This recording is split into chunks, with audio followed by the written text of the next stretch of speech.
సిద్దిపేట జిల్లా కొండపాక మండలంలోని దుద్దేడ జగదేవుపూర్ మండల కేంద్ర గురుకులాలను కలెక్టర్ మను చౌదరి ఆకస్మికంగా తనిఖీ చేశారు. వసతి గృహంలోని పలు రికార్డులను పరిశీలించారు.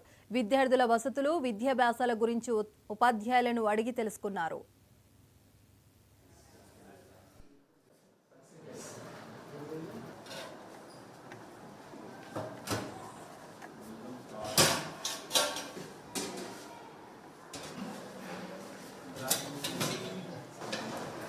వాటర్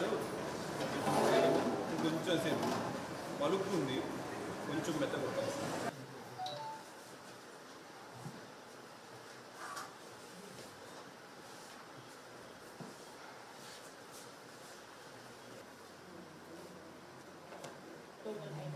డిస్ట్రిక్ట్లో మనకి రెసిడెన్షియల్ ఇన్స్టిట్యూషన్స్ అండ్ హాస్టల్స్కి సంబంధించి గవర్నమెంట్ తరఫు నుంచి కూడా కామన్ డయట్ మెనూ ఒకటి ఇంప్లిమెంటేషన్ చేయటము, అదేవిధంగా diet charges and cosmetic charges కూడా ఇంక్రీజ్ చేయడం జరిగింది.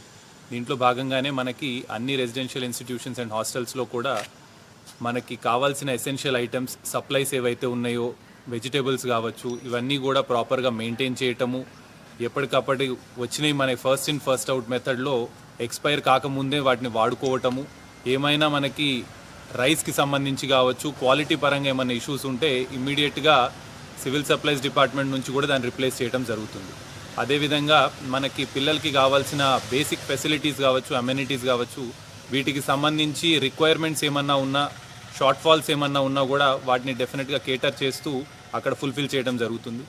అదేవిధంగా ఇప్పుడు 10th ఎగ్జామ్స్ కూడా వస్తున్నాయి కాబట్టి టీచర్స్ అందరూ కూడా 10th ఎగ్జామ్స్ మీద ఫోకస్ చేసి అందరికీ 100% పాస్ పర్సంటేజ్ ఉండే విధంగా అండ్ 10 GPA తెచ్చుకునే విధంగా కూడా క్వాలిటీ ఆఫ్ ఎడ్యుకేషన్ అనేది ఫోకస్ చేయాల్సిందని కూడా వాళ్ళకి ఇన్స్ట్రక్ట్